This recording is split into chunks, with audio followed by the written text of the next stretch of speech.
Pertama, pada saat ngelisting, ibu kasih data pembanding nggak? Nah, kalau nggak ada daerah situ, ibu berjalan waktu harus cari. Kalau nggak ada di database kantor, ibu bisa cari di database orang lain, entah dari agen lain. Kalau misalnya di dalam komplek, itu biasanya ada bu, 1-2 yang mau dijual, 1-2 yang sudah transaksi, ibu cari. Jadi biasanya gini, misalnya pada saat listing awal, memang kebetulan data pembanding itu nggak ada, ya. Nah, terus data pembanding itu bisa kita cari pelan-pelan berjalan waktu, atau bisa juga dapat data pembanding dari klien, respon yang masuk. Seperti yang tadi bilang, sejak kapan harga di situ ibu pasang harga segini? Setahu saya harga di situ adalah sekian rupiah. Nah, kita balik nanya, Pak, boleh nggak bantu saya? Bapak tahu nggak di sekitar rumah sini yang dijual dengan harga yang menurut Bapak X rupiah? Tunjukkan yang mana. Dibalikin kan ke pembeli. Nah, kalau pembeli bener faktanya nunjukin, oh itu rumah Blasono, itu kan baru dibeli sama teman saya.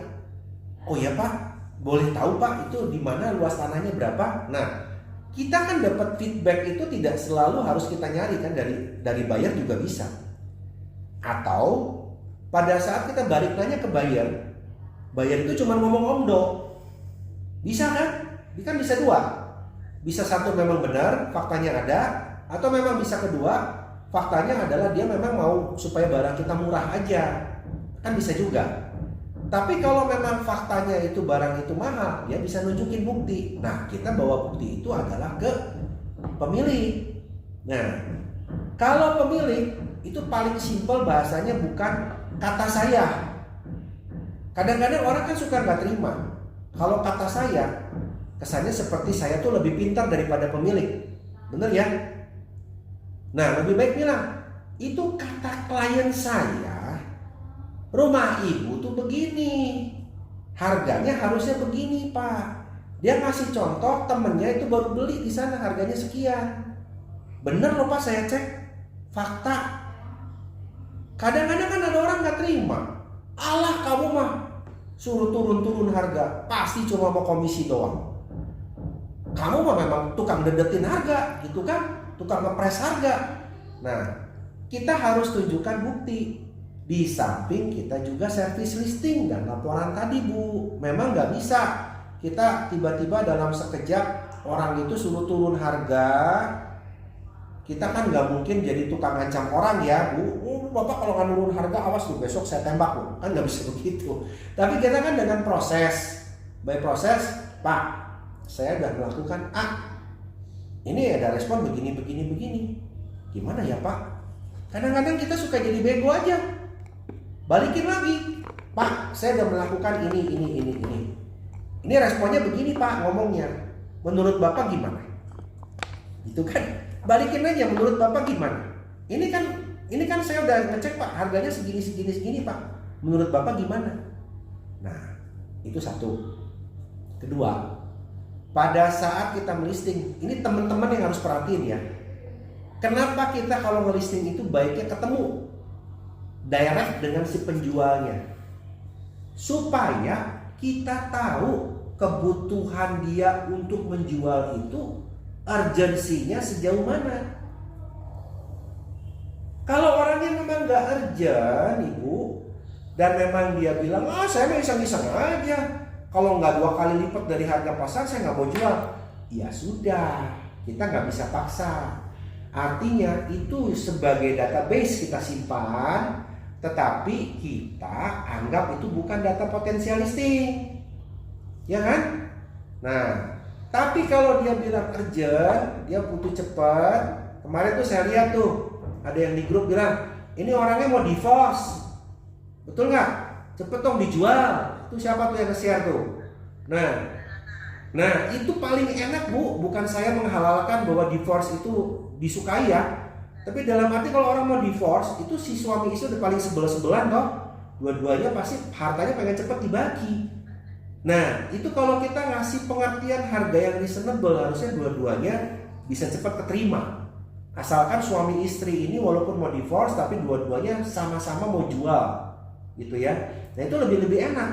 Nah, sekarang kebutuhan orang itu harus tahu. Ada juga orang yang memang pura-pura gengsi loh. Oh enggak, saya mah nggak butuh duit. Saya mah nanti aja jualnya kapan-kapan.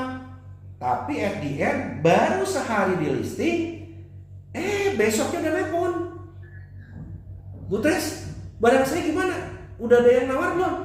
Nah, ini kayaknya orang gengsi nih, cuma pura-pura ini aja.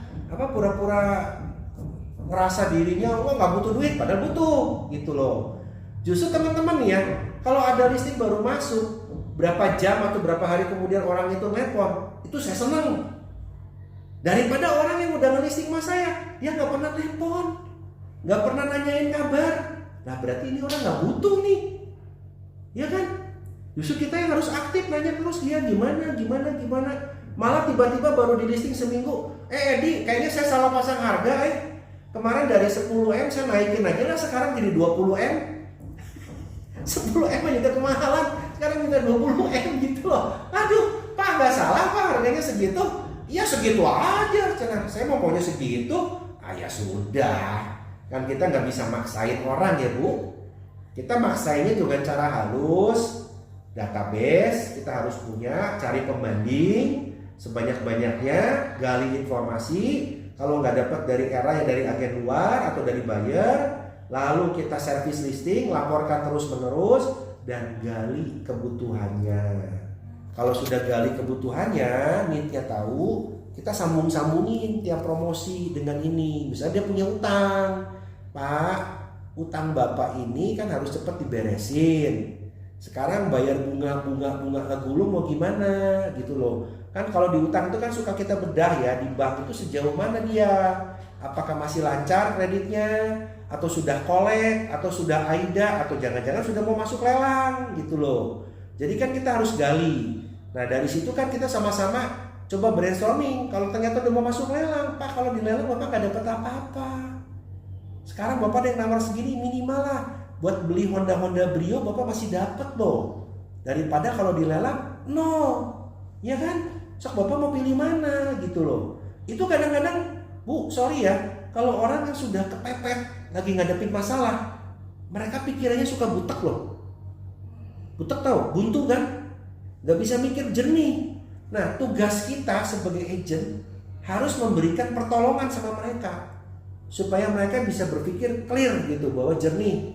Dia harus menimbang, ini.